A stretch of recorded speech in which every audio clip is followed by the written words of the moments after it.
Making space for 1 million more people. Growing pains for Ohio's fastest growing county.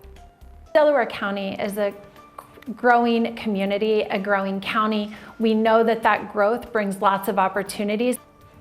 Families in Delaware County tell us why they moved to this booming part of Central Ohio and what they're hoping won't change. Plus. So when you're 6,000 homes short every year, the answer to housing has to be yes, and that means yes of everything at all price point and product type, including build to rent.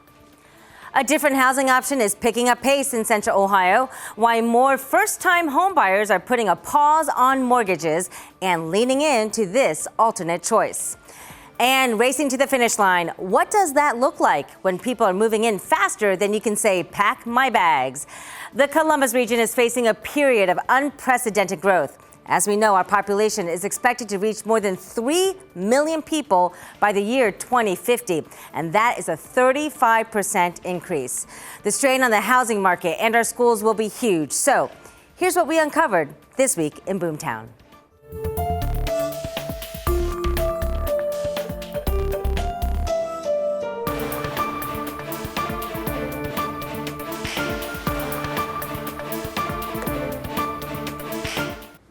So let's start in Marysville. Amazon Web Services this week announced it will invest $1 billion for a new data center. This is a huge coup for Union County, for the schools, and for people who call Marysville home. But listen to this. Amazon's investment in data center expansion throughout Ohio is estimated to surpass $23 billion by the year 2030. We'll have more on that in just a moment. Well, people in Delaware County are about to get a new fire and EMS station. This is the fastest growing county in the state, and this specific fire district has nearly doubled in size. Take a look at this photo. It shows what will soon go up on Wilson Road in Sunbury, that is right off I-71 next to Camping World, north of the Tanger outlets. And we have a quick note about Intel. The global chip maker picked a new CEO this week amid recent delays with the New Albany construction. Lip-Bu Tan is seen as Intel's one shot to reposition itself worldwide. Now, he's no stranger to Intel. He was on the board until August after clashes with then CEO Pat Gelsinger, who later resigned in December. Tan is considered one of the most powerful tech execs with a history of turning around small startups into million-dollar companies. Well, thanks so much for joining us for This Week in Boomtown. I'm Angela Am. Well, this week we're also looking at Ohio's pipeline of skilled workers for the future. Here's Kira Lake. As Central Ohio continues to grow and more companies move in, Johnstown High School is making sure its students are prepared to enter the workforce. I'll explain how coming up. Kara, thank you. Well, Central Ohio is booming with new businesses popping up all over the region. We're committed to sharing how all of this impacts you. In Marysville, the City Council this week unanimously passed a plan for Amazon to invest $1 billion into a new data center. This week, we're getting a better look at what Amazon Web Services plans to build. 2 massive data centers, each the size of 500,000 square feet. And it'll create 25 jobs paying about $90,000 each. The city's economic director says Amazon will also give $15 million to the Marysville School District for the next 15 years in lieu of paying taxes. I think the benefit to the schools is a guaranteed funding stream for 15 years of about $900,000 annually. The schools can spend however they want to spend that money. It's not earmarked towards capital operations, so there's a big benefit to the schools from that perspective. Eric Phillips there says construction could start later this year, and the goal is to have the new facility up and running by 2027. Now, this news out of Marysville, building on Amazon Web Services' latest investment into Greater Ohio. In 2024, it announced $10 billion to expand data center infrastructures. That amount builds on the $7.8 billion plan announced the year before, which was in addition to the more than $6 billion already invested through 2022. It does seem like there is a new announcement at least once a week of either a new data center, a factory, or housing development coming to Central Ohio. But this week, a new study shows that growth might be leveling out. 10 TV's Colin Dorsey explains why. Marysville has benefited from the boom of Central Ohio. New housing's popping up all the time, and now Amazon is bringing a data center in. But over in Columbus, experts say that growth is starting to slow down. Before, it was just pretty much uptown here and a few businesses on either side. New construction is a pretty good sign of progress, new housing and new businesses. It's amazing, yes. It seems like every year there's something new. For 3 decades, Tony Serra has called Marysville home. Did you expect to stay here this long? We didn't know. She works at Union Station, Union County's Welcome Center. She meets a lot of new people putting down roots in Marysville. With a lot of people coming in here just to be kind of say, what do I do? Yes, I get that a lot. And I bring them over to this part of the wall. Where she points them to the brochures of whatever suits their fancy. We have a wonderful Union County covered bridge train. This growth all driven by development. Amazon is bringing a new data center to the city's industrial park. Data centers, though, don't create many jobs and they use a lot of power. But this one will give Marysville schools $900,000 per year. The district told me today that will help offset the losses in state funding under the governor's proposed budget. How many people are moving? Where are they moving and why are they moving? Bank of America Institute economist Joe Wadford says data from the organization's recent study shows the flow of new people into Central Ohio is slowing down. There's just significantly fewer people moving than during the pandemic, 40% less so, in fact. He says cities like Indianapolis are still exploding. It's all driven by affordable rents and housing. Should this slowdown be a concern? Even though there's less people moving, Columbus continues to see population increases, and people are moving there in search of affordable rents. Now, he says that slowdown isn't necessarily a bad thing. People are still moving in, but just not at the rate they were a few years ago. Colin Dorsey, 10 TV News. Well, regardless of what the numbers show, one thing is clear: the home building industry not really slowing down. In fact, it does have some catching up to do. In Grove City, a massive new development is filling the space of an old racetrack. It's the Beulah Park development, and this will add close to 1,000 new units in Grove City. As 10 TV's Carla Rogner shows us, we are talking condos, apartments, and single-family homes. This sculpture behind me marks what used to be the finish line at the Beulah Park racetrack. Now a project to turn this land into housing has been in the works for about 6 years, and city leaders say it's bringing some much needed housing to the area. It was Ohio's first thoroughbred racetrack and a gathering place for people in Grove City. But after 90 years of racing, the racetrack closed in 2014 and the land sat unused. Until a few years later, when developer Pat Kelly took the reins of the 200 acres. Takes the old racetrack that was such a gathering place and transforms it into this living community that becomes a gathering place. Now Beulah Park is home to hundreds of apartments, townhomes, patio homes, senior living, and houses. When I first was in the business, you would develop suburban communities. They were all cookie cutter, the same demographic. People don't want that anymore. They want to be into a vibrant community with all different age ranges, and it works very, very well. I see Grove City as growing. After a long search for a home, Mark Caradona and his family found one at Beulah Park. The fact that they're still building and there's new restaurants coming in, that's something that's exciting. Caradona, who moved from Massachusetts, is just one of the estimated 1 million people expected to move to Central Ohio by 2050. Like Central Ohio, we're trying to keep pace with the housing demand. More housing is one benefit, but Grove City Director of Development Kyle Roush says renewing interest in local businesses is another. It really has helped stabilize and bolster the market in terms of the downtown area. We've had a number of shops open up because of the market that Beulah Park has brought to the community. As the housing part of this project wraps up, the focus now turns towards the commercial side of Beulah Park, as developers hope to bring more local businesses to this growing neighborhood. Reporting in Grove City, Carla Rogner, 10 TV News. Carla, thank you. We also learned this week of hundreds of new homes that could be coming to Hilliard. City Council members held a first hearing for expanding the Hill Farm subdivision. Now that's near Elliott, Scioto Darby, and Langton Roads. That neighborhood currently under construction for 229 single-family lots. But council is now considering doubling that project size with an additional 300 lots being proposed.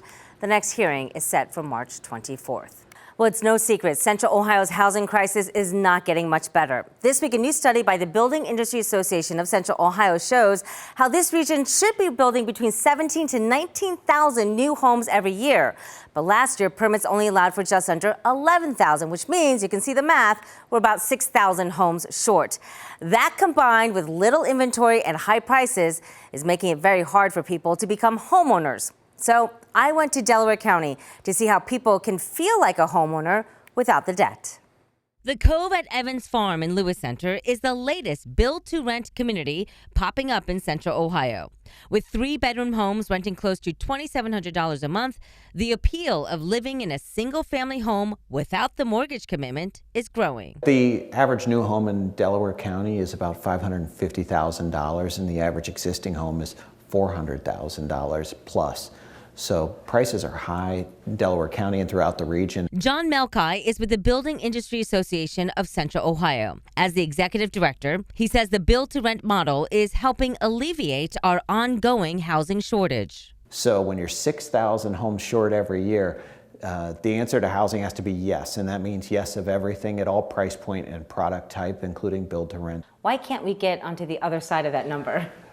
That's a huge question. There are 3 things that are holding up our housing construction in Central Ohio. Melkai says zoning laws and limited infrastructure like water and sewer are the biggest obstacles facing home builders. So is the actual cost to build a home. If you drive 3 hours west to Indianapolis, that number's $380,000. So we're $120,000 more than Indianapolis. We're more expensive to build a new home in than Nashville. Melkai says until mortgage rates become more affordable, creative housing options are the only way to keep the American dream somewhat alive. We've got to try to find that middle ground, and that middle ground has to be focused on welcoming people, not zoning codes that are focused on keeping people out.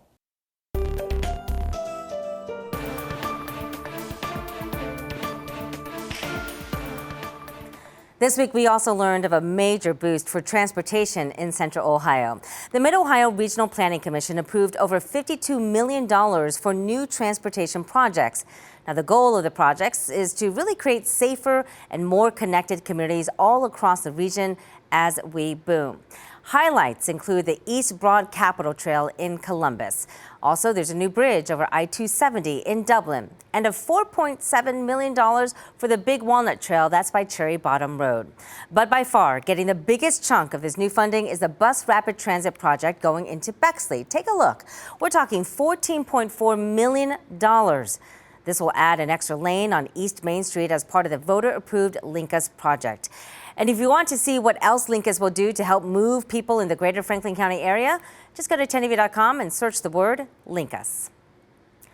Well, as we turn our focus now to schools and growth, the city of Delaware is growing, which is no surprise to many. But with that growth comes new families with children who need to go to school. In fact, the district says student population has gone up so quickly, it is fast approaching 6,000 kids. 10TV's Tara Jabor spoke with district leaders in Delaware, and she tells us how they're preparing for more kids to come. Developments like this one are popping up in and around the city of Delaware. Now, the Delaware City School District says they expect about 100 new students a year. And right now they're planning on how to accommodate all of those students. Brittany Walters' family moved to Delaware County almost 2 years ago. She said they wanted to find somewhere affordable with more space. We were looking to ultimately put our kids in a really good school district.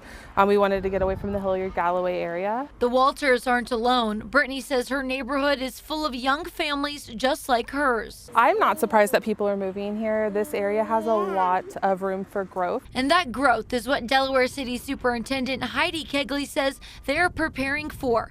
Right now, there are about 25 developments under construction in the school district. Larger or smaller. And Kegley says enrollment is on the rise. Some of our schools and areas within the city are growing more rapidly than other areas and are becoming larger than what we had hoped for or what we would want for our students. Lydia Taylor's son went to high school in Delaware City. She says parents are noticing the growth too inside the classroom.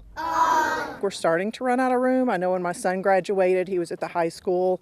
It felt like it was overcrowded, so hopefully soon they're going to be looking to expand. The problem is our facilities. Kegley says that the district wants to grow, but it'll need full funding from the state and possibly from the taxpayers to do it. Our board is committed to making sure that we are providing the best education possible for our students, and that may require going back on the ballot to make sure that that's possible. And right now, the Delaware City School District doesn't have any plans for any new buildings, but that, of course, could change in the future. Reporting in Delaware County, Tara Jabor, 10 TV News. Tara, thanks so much. Also in Delaware County, Buckeye Valley Schools has a plan in the works now to address its growing student body. The district is adding to its middle school a 40,000 square foot intermediate school.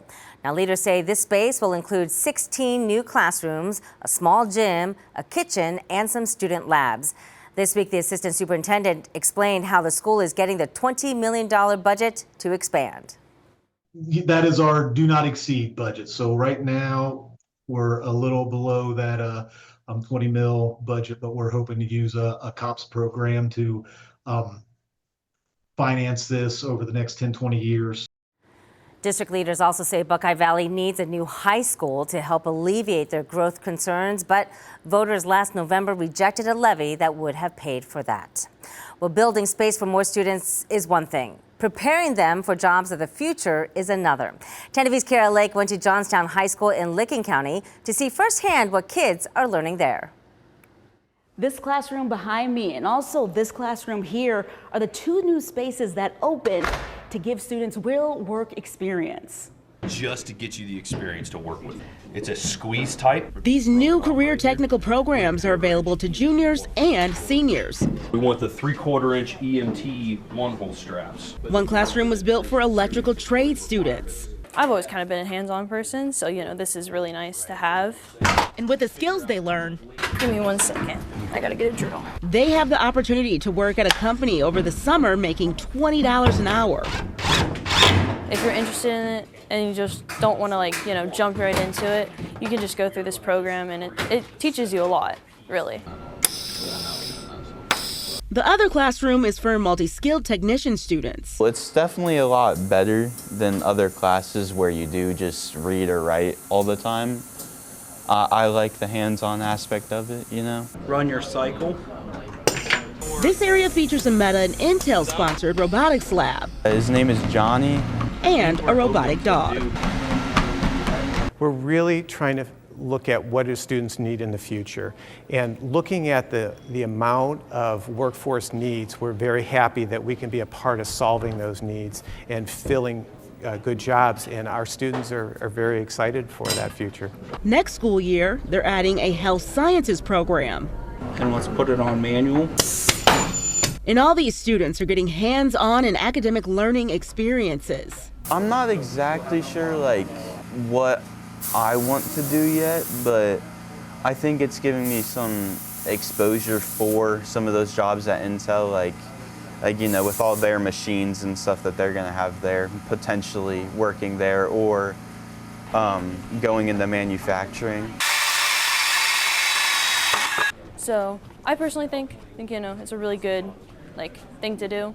And they're not done expanding just yet. I'm told this is being built to make 6 new classrooms, including new C-Tech space for students at the beginning of the next school year. Reporting in Johnstown, Kara Lake, 10 TV News. Such promising futures. Kara, thank you. If you have a Boomtown-related story or questions about Central Ohio's rapid growth, we want to hear from you. Text us at 614-460-3345. Our goal is to help you seek solutions to the challenges of this booming region. And don't forget, our 10 TV Plus original, Welcome to Boomtown, is streaming all the time on 10 TV Plus. I'm Angela Ann, and thanks so much for watching This Week in Boomtown.